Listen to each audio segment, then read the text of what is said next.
Hi friends, welcome back to my channel Chaturya Telugu vlogs. అందరు ఎలా ఉన్నారు ఫ్రెండ్స్? మేమైతే చాలా బాగున్నాం. మీరు కూడా చాలా బాగుండాలని మనస్ఫూర్తిగా కోరుకుంటూ ఈరోజు వీడియోని అయితే స్టార్ట్ చేస్తున్నాను. వీడియోలోకి వెళ్ళే ముందు చిన్న రిక్వెస్ట్ ఫ్రెండ్స్, కొత్తగా మన ఛానల్ చూసినట్లయితే ప్లీజ్ సబ్స్క్రైబ్ చేసుకొని సపోర్ట్ చేయండి. అలాగే ఒక లైక్ అయితే ఇవ్వండి. మీరు ఇచ్చే లైక్ వల్ల వీడియోని మరికొంతమందికి రీచ్ అయ్యే అవకాశం ఉంటుంది కాబట్టి ఒక లైక్ ఇచ్చి సపోర్ట్ చేస్తారని ఆశిస్తున్నాను. ఇక ఆలస్యం చేయకుండా వీడియోలోకి అయితే వెళ్దాం ఫ్రెండ్స్. ఇక్కడ నేను వెల్లుల్లిపాయలు అనేది ఈ విధంగా తీసుకుంటున్నానండి. చూడండి, మనకి వెల్లుల్లిపాయలు అన్ని అన్ని విధాలుగా మనకి చాలా ఉపయోగపడతాయండి. ఆ వెల్లుల్లిపాయలు అనేది మన కర్రీస్లో కానీ, అదేవిధంగా మనము ఏ కర్రీలోకైనా, తాలింపులోకైనా సరే, మసాలాలోకైనా వేసుకుంటూ ఉంటాం కదండి. ఇలా మన నెయిల్స్ కూడా మనం ఈ నెయిల్ పాలిష్కి బదులు మనం ఈ విధంగా వెల్లుల్లిపాయలను ఈ విధంగా రబ్ చేసుకోవటం వల్ల మన నెయిల్స్ అనేది చాలా గ్లోయింగ్గా ఉంటాయి. అలాగే మనకి నెయిల్స్ కూడా మనకి చాలా ఆరోగ్యవంతంగా ఉండడానికి ఈ వెల్లుల్లిపాయలు అనేది చాలా యూస్ఫుల్గా పనిచేస్తాయండి. చూడండి, ఈ విధంగా మనం వారానికి ఒకసారైనా సరే వెల్లుల్లిపాయల్ని ఈ విధంగా మన వేళ్ళకైతే, గోర్లకి ఈ విధంగా అయితే రబ్ చేయాలి. ఈ విధంగా రబ్ చేయడం వల్ల మన నెయిల్స్ అనేది చాలా గ్లోయింగ్గా కూడా కనబడుతూ ఉంటాయి. ఈ టిప్ నచ్చితే మీరు కూడా ఒకసారి ట్రై చేసి కామెంట్ బాక్స్లో అయితే కామెంట్ చేయండి. ఇక్కడ చూడండి, మరొక టిప్లోకి అయితే వెళ్దాం ఫ్రెండ్స్. మనం పప్పు కుక్కర్ వాడేటప్పుడు మనం కుక్కర్ మీద విజిల్ వచ్చేది ఈ విధంగా పైన ఉంటుంది కదండి. అదైతే మనం ప్రతిసారి తీసి క్లీన్ చేయలేము కదండి. కొంతమంది అయితే ఒక్కొక్కసారి క్లీన్ చేయకుండా ఒక్కొక్కసారి వారానికి ఒకసారి, నెలకు ఒకసారి అనేది క్లీన్ చేస్తూ ఉంటారు. అలా క్లీన్ చేసేటప్పుడు మనకి క్లీన్ చేయకపోతే మనకి చాలా డస్ట్ అనేది పేరుకుపోతుంది. లోపల హోల్స్లో కూడా మనకి చాలా డస్ట్ అనేది పేరుకుపోతుంది. ఎందుకంటే మనం పప్పు పొంగినప్పుడు విజిల్స్ వచ్చేటప్పుడు పప్పు అంతా కూడా దాంట్లోకి వెళ్ళిపోయి దాంట్లో నుంచి మనకి విజిల్స్ రావడానికి కూడా చాలా ఇబ్బందిగా ఉంటుంది. అందుకనేసి మనకి ఏదో పాడైపోయింది అనేసి మనం పక్కన పడేస్తూ ఉంటామండి. అలా కాకుండా మనం ఈ విధంగా క్లీన్ చేసుకోవడం వల్ల మన కుక్కర్ అనేది ఎప్పుడు కూడా పాడు కాకుండా చాలా కొత్తగా అయితే ఉండటానికి ఈ టిప్ చాలా యూస్ఫుల్గా పనిచేస్తుంది. చూడండి, మనం పప్పు కుక్కర్ వాడినప్పుడు తీసేసి ఈ విధంగా డైలీ క్లీన్ చేసుకున్నట్టయితే మనం వాడిన ప్రతిసారి ఈ విధంగా క్లీన్ చేసుకోవడం వల్ల మనకి కుక్కర్ అనేది పాడు కాకుండా ఉంటుంది. చూడండి, ఈ విధంగా మొత్తం కూడా మనము లోపల భాగం కూడా మనం నీట్గా అయితే క్లీన్ చేసుకోవాలి. చూడండి, ఒక పాత బ్రష్ అనేది తీసేసుకోవాలి. ముందుగా అయితే ఒక బౌల్లో కొంచెం వాటర్ వేసుకొని మనం వంట సోడా ఉంటుంది కదండి, వంట సోడా వేసేసి కలిపేసుకున్న తర్వాత మొత్తం కూడా మనం దాంట్లో ఈ విజిల్స్ వచ్చేది, మనము కుక్కర్కి విజిల్ వచ్చేది దాంట్లో నానపెట్టేసేయాలండి. వాటర్లో నానపెట్టేసిన తర్వాత కాసేపు ఉంచేసి తీసేసిన తర్వాత ఈ విధంగా ఒక పాత బ్రష్ తీసేసుకొని రబ్ చేసుకుంటే మనకు చాలా నీట్గా క్లీన్ అయిపోతుంది.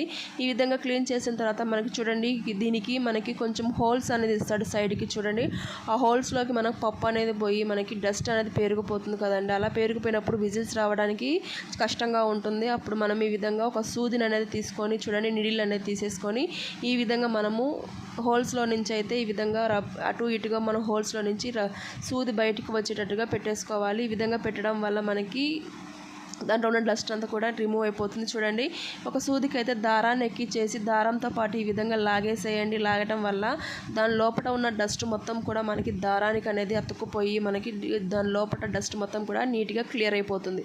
చూడండి, నాకైతే లోపల ఏమంత డస్ట్ లేదు, దారం కూడా చాలా తెల్లగానే ఉంది, అంత నల్లగా ఏం కనబడలేదు. చూడండి, మనకి ఈజీగా అయితే వస్తుంది. చూడండి, కొంచెం గట్టిగా పట్టేసుకొని ఈ విధంగా రబ్ చేయండి. రబ్ చేసినట్టుగా చేయండి. దాంట్లో ఉన్న డస్ట్ మొత్తం కూడా ఈజీగా అయితే క్లీన్ అయిపోతుంది.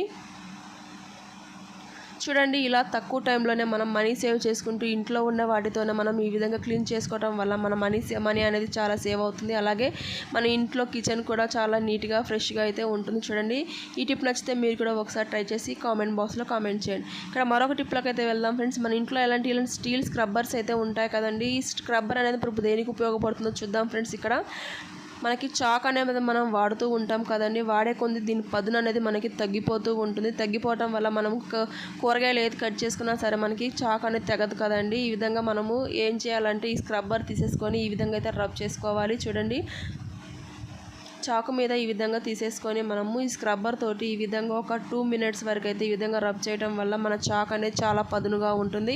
మనం బయట షాపులోకి వెళ్ళి దీన్ని పదును పట్టాల్సిన అవసరం లేకుండా ఇంట్లో ఉన్న వాటితోనే మనం ఈ విధంగా చేయడం వల్ల మన మనీ అనేది సేవ్ చేసుకోవచ్చు. అలాగే మన ఇంట్లో పనులు అనేది చాలా సులభంగా కూడా చేసేసుకోవచ్చు. చూడండి ఫ్రెండ్స్, మనం ఇది పదును పట్టట్లేదు అనేసి పక్కన పడేసి మరి ఇంకొక చాకు కొనుక్కోవాల్సిన అవసరం లేకుండా ఈ విధంగా ఇంట్లో ఉన్న వాటితోనే మనమైతే ఈజీగా అయితే మనం పదును అయితే పెట్టుకోవచ్చు. ఈ టిప్ నచ్చితే మీరు కూడా ఒకసారి ట్రై చేసి కామెంట్ బాక్స్లో అయితే కామెంట్ చేయండి.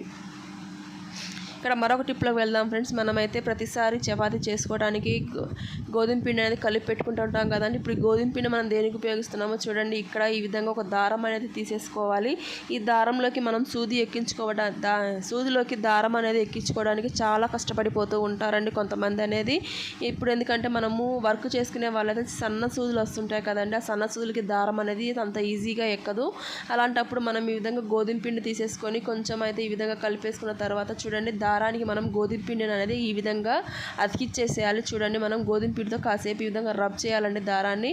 ఈ విధంగా రబ్ చేసిన తర్వాత చూడండి, సూదికి మనం దారాన్ని అనేది ఈజీగా అయితే ఎక్కించుకోవచ్చు. చూడండి ఫ్రెండ్స్, ఈజీగా మనకి దారం అనేది సూదిలోకి ఈజీగా కంఫర్ట్గా ఎక్కుతుందని మనం ఎక్కువసేపు కష్టపడాల్సిన అవసరం ఏమీ లేకుండా చాలా కంఫర్ట్గా అయితే మనం దారం ఎక్కించేసుకోవచ్చు. చూడండి, ఇలా ఇంట్లో ఉన్న వాటితోనే మనం అయితే ఈజీగా అయితే చేసేసుకోవచ్చు. కొంతమంది దారం ఎక్కించుకోవడానికి ఎంతో ఇబ్బంది పడుతూ ఉంటారండి. కళ్ళు కనపడక దాంట్లో దారం ఎక్కించుకోలేకపోతూ ఉంటారు.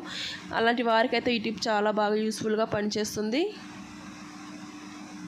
ఈ టిప్స్ అన్నింటిలో మీకు ఏ టిప్స్ అయితే బాగా నచ్చాయో కామెంట్ బాక్స్లో కామెంట్ చేయండి. ఇది ఫ్రెండ్స్ ఇవాళ వీడియో నచ్చితే లైక్ చేయండి, షేర్ చేయండి, కామెంట్ చేయండి. మీలో కొత్తగా మన ఛానల్ చూసినప్పుడు ప్లీజ్ సబ్స్క్రైబ్ చేసుకొని సపోర్ట్ చేయండి.